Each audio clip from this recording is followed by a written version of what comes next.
Salut les amis, j'espère que vous allez bien, j'espère que vous êtes en forme ce matin. Moi je vais super bien. Alors les amis, pour vous qui êtes peut-être investisseurs, pour vous qui êtes entrepreneurs, pour vous qui faites le business, vous savez que dans le business, dans le domaine de l'argent, il faut être parfois patient quoi. Lorsqu'on fait des entreprises, lorsqu'on investit de l'argent, parfois ça ne marche pas rapidement comme on pense. Donc dans ce domaine-là, il faut beaucoup de patience. Et c'est vraiment ça la règle du business. Lorsque vous n'êtes pas patient, vous allez peut-être abandonner les choses qui auraient pu marcher dans le futur, quoi. Ça, c'est vraiment une règle absolue du business. Alors, vous savez aussi, si vous suivez l'actualité, qu'il y a depuis quelque temps le président Trump qui est arrivé au pouvoir et qui a commencé à imposer des taxes énormes à beaucoup de pays. Vous savez que les États-Unis, c'est un grand pays et comme c'est un grand pays, c'est intéressant pour beaucoup d'autres pays. Beaucoup d'autres pays viennent aux États-Unis faire du business. Beaucoup d'autres pays viennent avec des marchandises les vendre aux États-Unis, quoi. Et lorsque le président Trump apporte de taxes énormes, comme c'était le cas, ça crée vraiment un problème. Ça crée un problème, ça crée une guerre commerciale entre beaucoup de pays, quoi. Le président Trump s'est donc attaqué à l'Union européenne, il s'est attaqué à la Chine et il a imposé des taxes vraiment surréalistes. Et c'est ça qui a créé un désordre sur le marché financier, quoi. Vous savez, si vous êtes investisseur en bourse, vous savez que depuis ce moment-là, la bourse a vraiment chuté. Beaucoup d'actions ont vu leur coût être revu à la baisse, quoi. C'est un peu ça. Donc, il y a beaucoup d'actions qui ont vraiment baissé de façon énorme. Et lorsque c'est arrivé, je vous ai fait une vidéo pour vous dire que lorsque les choses comme ça se passent, en général, c'est des bons moments pour investir. Parce que en bourse, lorsqu'on veut investir, on investit lorsque c'est bas, lorsque le marché est bas, quoi. Et avant de continuer, je vais toujours rappeler que je ne suis pas un conseiller financier, je ne suis pas un expert en bourse. Tout ce que je partage ici, c'est mon avis uniquement. Donc, avant d'investir en bourse, avant de faire n'importe quoi, il faut bien s'informer, bien se renseigner et du moins se former quoi. Parce que lorsque tu investis en bourse, tu es responsable toi-même de tes gains et aussi tu es responsable de tes pertes. Donc, c'est la précision que je voulais faire dès le départ quoi. Alors, comme je le disais, je vous ai rappelé à la période là que c'était le bon moment pour investir parce que en général en bourse, lorsque les choses se passent mal, en général c'est des bons moments pour investir. Comme pendant la crise en 2008, ceux qui ont investi dans cette période là ont vraiment fait de bons gains dans le futur quoi.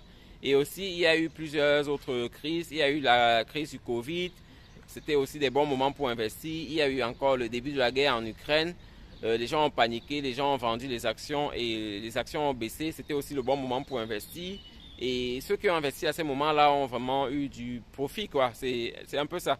Alors, avec la guerre commerciale que Trump a créée, les actions ont aussi baissé. Et c'était vraiment le moment d'acheter parce qu'aujourd'hui, les choses sont reparties, sont revenues dans l'ordre. Et ça revient dans l'ordre, pourquoi? Parce qu'il a reculé de ses décisions. Ces jours-ci, il y avait une rencontre entre la Chine et les États-Unis. La rencontre s'est tenue à Genève et il a dû suspendre tout. Du moins, ils se sont entendus pour suspendre les surtaxes qu'ils ont imposées, qu'ils se sont imposés l'un à l'autre, quoi. Donc aujourd'hui, entre la Chine et les États-Unis, c'est revenu comme avant. C'est revenu comme avant pour une période de 3 mois. Donc pendant les 3 mois-là, ils vont essayer de voir comment faire parce que vous savez que les deux pays sont très dépendants l'un de l'autre, quoi. La Chine vend beaucoup de produits ici aux États-Unis et non seulement elle vend les produits aux États-Unis ici, mais il y a beaucoup de produits américains qui sont produits en Chine. Beaucoup de sociétés américaines vont produire en Chine. Pourquoi? Parce que c'est moins cher. C'est moins cher pour les sociétés de produits là-bas. La main-d'œuvre en Chine est moins élevée qu'elle l'est aux États-Unis, quoi. Donc c'est un peu ça. Donc, lorsque la situation s'est produite, je vous ai dit que ça ne va pas durer longtemps. Ça ne va pas durer longtemps parce que, comme je vous dis, les deux pays sont dépendants les uns des autres, quoi. L'un de l'autre plutôt. Donc, la Chine dépend vraiment des États-Unis parce que la Chine vend beaucoup de produits aux États-Unis. Mais les États-Unis dépendent aussi de la Chine parce qu'en vendant ces produits-là, ça permet que les produits soient accessibles aux consommateurs américains. Donc, c'est ce qui s'est passé et c'est une situation qui ne pouvait pas tenir longtemps parce que les taxes de 170, 145%, c'est quelque chose d'énorme et ça ne marche pas. Ça crée en général des guerres commerciales. C'est ce qui s'est passé. Il y a eu beaucoup de tensions entre la Chine et les États-Unis. Mais Dieu merci, ils sont revenus à la raison. Donc, ce week-end, ils sont allés faire un pourparler à Genève. Ils sont allés en Suisse résoudre ce problème-là. Ils ont décidé de suspendre toutes les surtaxes là, pour une période de 90 jours. Donc, ils ont suspendu les surtaxes pour une période de 90 jours. Et pendant les 90 jours, ils vont travailler encore sur d'autres solutions. Travailler sur les autres solutions pour voir comment faire que la situation devienne paisible entre les deux pays. Parce que ça crée une guerre et ça fait que les produits soient très chers. ça crée des problèmes d'économie en Chine, ça crée des problèmes d'économie aussi aux États-Unis, quoi. Et c'est une situation qui n'est pas vraiment agréable. Surtout entre deux pays qui font beaucoup de transactions. Ça, c'est une situation qui n'est pas acceptable. Donc, ils ont fait une pause et c'est une très bonne chose. Ils ont fait une pause de 90 jours et aujourd'hui, le marché financier a réagi directement. Aujourd'hui, la bourse a vraiment explosé parce que beaucoup d'actions qui avaient baissé. Aujourd'hui, on est dans les gains énormes. Certaines personnes peuvent déjà vendre aujourd'hui et avoir fait beaucoup de profit, quoi. J'ai vu une de mes actions, si je vends aujourd'hui, j'aurais fait 88%. Ça, c'est énorme. 88%, c'est énorme. En très peu de temps, en moins de 2 mois, moins d'1 mois même, on a un rendement de 90%, de 88%, c'est énorme, quoi. Donc, et le secret, comme je vous dis, c'est d'investir quand ça va mal. Lorsqu'il y a des mauvaises nouvelles, c'est des bonnes périodes pour investir. Et lorsque les nouvelles se calment, bon, on a déjà fait beaucoup de profit et on peut commencer à vendre, quoi. Bien que, en général, il ne faut pas tout vendre parce que les actions, ça peut, lorsqu'une société fait du bon produit, lorsqu'une société fait du bon business, ça va toujours monter, quoi. Donc, en général, il ne faut pas vendre les bonnes actions parce on peut vendre en partie, mais ne pas les vendre entièrement, quoi. Ça, c'est très, très important. Donc, la situation, c'est plus ou moins résolue actuellement. C'est une situation, c'est une résolution temporaire entre la Chine et les États-Unis. Les choses se normalisent maintenant.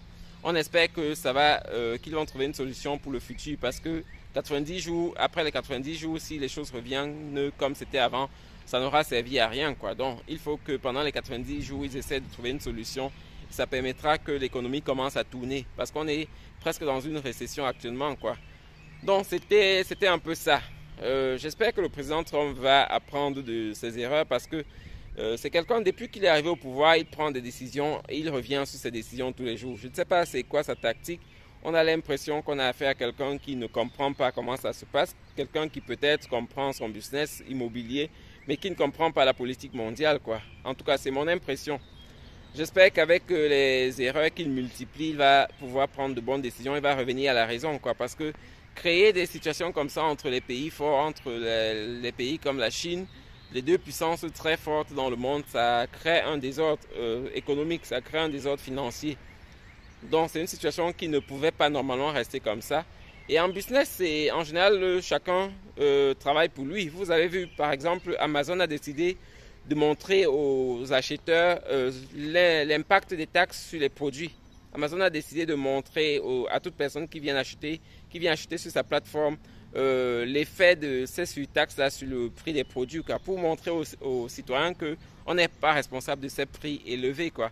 Et ce sont des pressions qui ont agi sur le président Trump et qui ont fait certainement qu'il puisse revenir sur sa décision et décider de parler avec la Chine. La même chose pour Elon Musk. Il a décidé de quitter le gouvernement. Il a décidé qu'il va quitter le gouvernement parce qu'il n'a pas encore quitté. Mais s'il quitte, c'est juste parce que le business ne marche plus pour lui, quoi. Vous savez que beaucoup de personnes ont commencé à boycotter les produits Tesla et ça a fait que la valeur de Tesla diminue, quoi. Et comme c'est quelqu'un qui veut garder le monopole, c'est quelqu'un qui veut rester le plus riche du monde, il est obligé de reculer, quoi. Il est obligé de quitter le gouvernement et revenir aux bonnes choses, revenir au business, ce qu'il sait bien faire, quoi. Donc, c'est un peu ça. En général, dans le business, c'est plus ou moins chacun pour soi. C'est vrai que les gens travaillent ensemble, mais chacun travaille d'abord pour ses intérêts, premièrement. Donc, la situation entre la Chine et les États-Unis s'est rétablie pour 90 jours et c'est une très bonne chose. On espère que d'ici quelques temps, on aura de bonnes nouvelles encore, que les choses se sont résolues pour toujours, quoi. Donc, c'est ce que je voulais partager avec vous. Bonne journée à vous. Bye.